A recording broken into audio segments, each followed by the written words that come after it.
Nawo njagala tutunuulire nga tutuuse mu chapter yaffe eyokusatu. Njagala tutunukwa chapter yaffe eyokusatu genze ku DCF valuation. Chapter eyokusatu to video ya lero etandika tugenda na kutandika na kutunuulira ze tuyita types of free cash flows esobola okubeerawo to the firm or to the business. Kakati bwe tuba tutunuulira eno method gye tuliko gye tuyita intrinsic valuation. The intrinsic value of a firm or of any given asset gye tutunuulira kuba luli twatunuulidde nga tutunuulira asset nti esobola okubeera ennyumba. Naye the intrinsic value of an asset or of a business ebesinga ku future cash flows. We call them future cash flows, not necessarily the future profits, but we call them future cash flows. Because sometimes zisobola okujja nga ziri mu negatives. So tuzitwalanga future cash flows nti kwe zidepending. So cash flows nezijja twagamba nti cash bwe tugamba cash flow tutegeeza inflows and outflows. So cash flows bwe tubesinga ku cash flow analysis nga tukola bwe tubesinga ku this method nga tukola cash flow analysis yemu ku method eri practical mu practice gye basinga ennyo okukozesa nti bakola cash flow analysis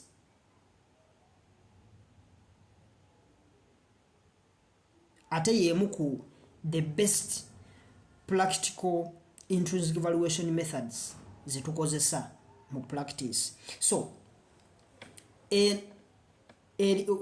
tugikozesa lwansonga eri more detailed nti ekuwa okumanya business gyogenda okuvaluinga nekuwa detailed analysis ku business yonna gyoba ogenda okuvaluinga kubanga you have okuvaluinga or looking at the financials ezeyo company nomanya even what the company does. So the cash flow analysis or the DCF valuation eva from the point of forecasting financials no manya the cash flows no forecasting, because when you are forecasting into the future you know how much you will earn in the future. Katiteko moko you have to forecast those cash flows at the same time nozi discounting body ku discounting cash flows tuwa twagala kumanya how much is it now, like tuwa twetaga kumanya the present worth of the business as of today. Naye nga chiva mu ku analyzing cash flows no gama I've invested 10 billion naye I expect every year to get let's say $1 million for 5 years of the entire project.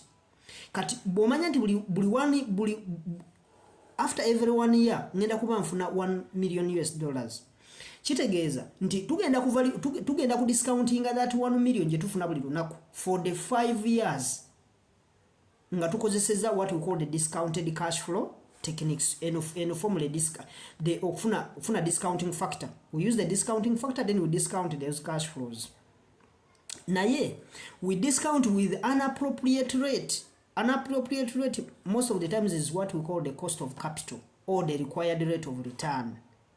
Kati required rate of return eno tujidetermininga tujja kukiraba ekyo maaso kubanga we have a lot of methods that determininga specific cost the cost of capital je tugenda okozesa for the business. Sometimes bagiyita work weighted average cost of capital tujja kubitunuulira butya bwe computing at that appropriate rate.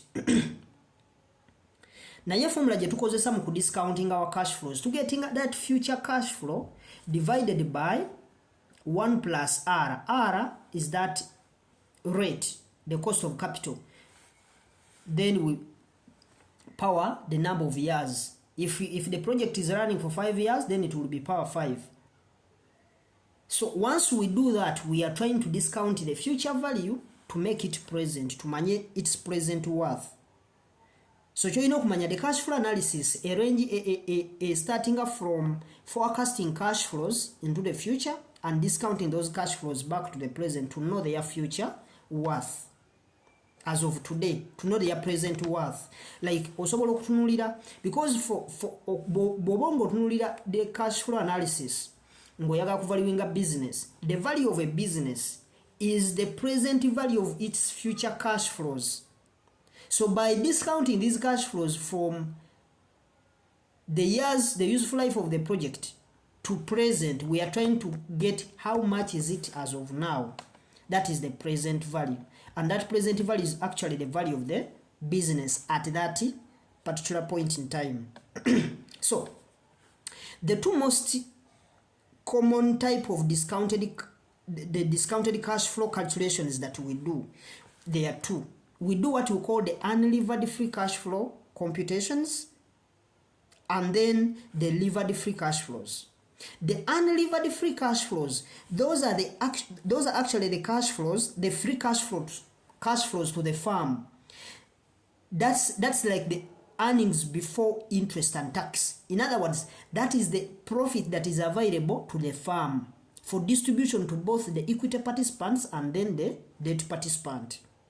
And the levered free cash flow, that is the money that is available for distribution to the equity participants. The unlevered cash flow are available for distribution to both people, meaning it is the whole profit that is available for the firm, and it's going to be distributed to both the debt holders and then the equity holders. But the levered free cash flow, that is the cash flow after you have deducted the debt holders. In other words, you have expensed interest. That is the earnings after tax. That is the earnings after tax. So, zona zina computations, all of them have their pluses and minuses. Mulimu bye twawulako, mulimu bye tugattako. Kwezo methodology. Nayenga the unlevered free cash flow yeri mu practice, yesingo kubera mu practice, ntusoka ne computing the cash flow that is available to the firm. Into your cash flow are available to both equity participants and then the debt participants.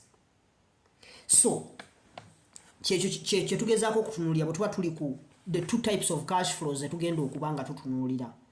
Now we are focusing more on what is in the practice. Even though the other one is okay, we shall look at it, we see how we compute it, but the main focus is actually looking at what is in the practice, because as I told you, this is from a beginner perspective, even including those guys who are doing practice, who are in the field making financial models.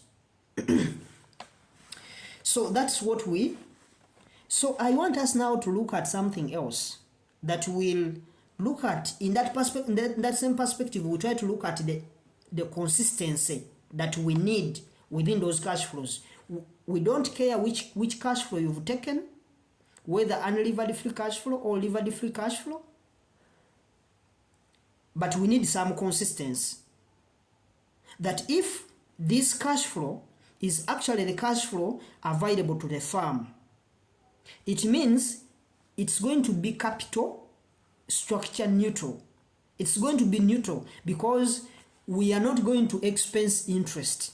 We are not going to clear off any debt or equity holder at that point. So we need all those. We need consistency that if I'm looking at that, there are those elements that I'm not going to mix up. So those are the things that we are going to discuss in the next video.